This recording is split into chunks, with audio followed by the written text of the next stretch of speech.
pada rapat kerja yang berlangsung di Gedung Nusantara, IDPR RI, Senayan, Jakarta, tanggal 22 Januari tahun 2026.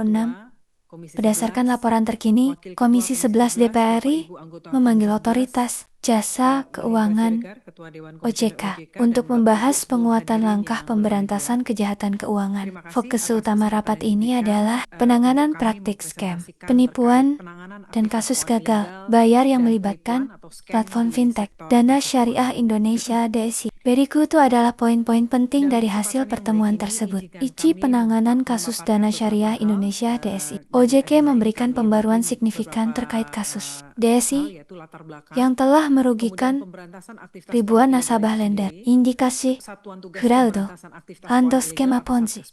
OJK secara tegas menyatakan telah menemukan indikasi fraud kecurangan yang serius. Salah satu modusnya adalah penggunaan skema Ponzi, di mana dana lender baru digunakan untuk membayar imbal hasil lender lama, serta adanya proyek fiktif sebagai dasar pendanaan. Nilai kerugian total gagal bayar yang teridentifikasi mencapai kurang lebih 2,4 triliun rupiah. Namun, dana yang berhasil dibekukan oleh PPATK di 33 rekening terkait hanya tersisa sekitar 4 miliar rupiah. Langkah hukum.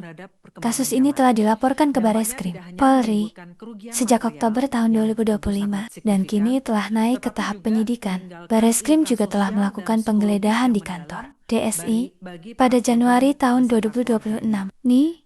Penguatan pengawasan kejahatan keuangan scam. Ketua Komisi 11 DPR RI Misbahun menekankan agar OJK bertindak lebih agresif dalam menghadapi maraknya penipuan di sektor keuangan. Penny Eramatandana, DPR mendorong OJK untuk mempercepat mekanisme penundaan transaksi yang mencurigakan guna menyelamatkan sisa dana nasabah sebelum dilarikan oleh pelaku. Kolaborasi APUT OJK diminta memperkuat kerjasama dengan aparat penegak hukum dan PPATK untuk memberikan efek jera melalui penindakan hukum yang tegas. Total kerugian nasional.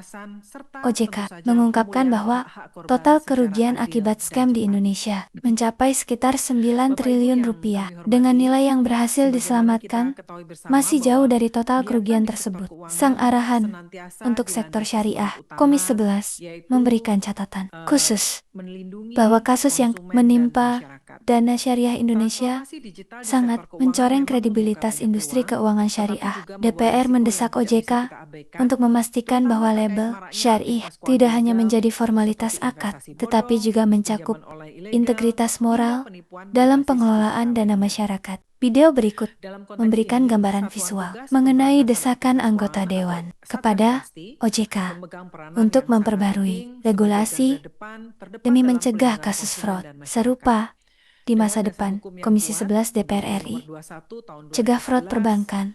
OJK harus perbarui regulasi. Video ini relevan karena menampilkan suasana rapat kerja Komisi 11 DPR RI saat membahas urgensi pembaruan regulasi OJK dalam menangani berbagai skema kejahatan dan kecurangan di sektor jasa keuangan. Apakah Anda ingin saya merincikan langkah-langkah yang harus dilakukan oleh nasabah korban dana syariah Indonesia untuk menuntut hak mereka?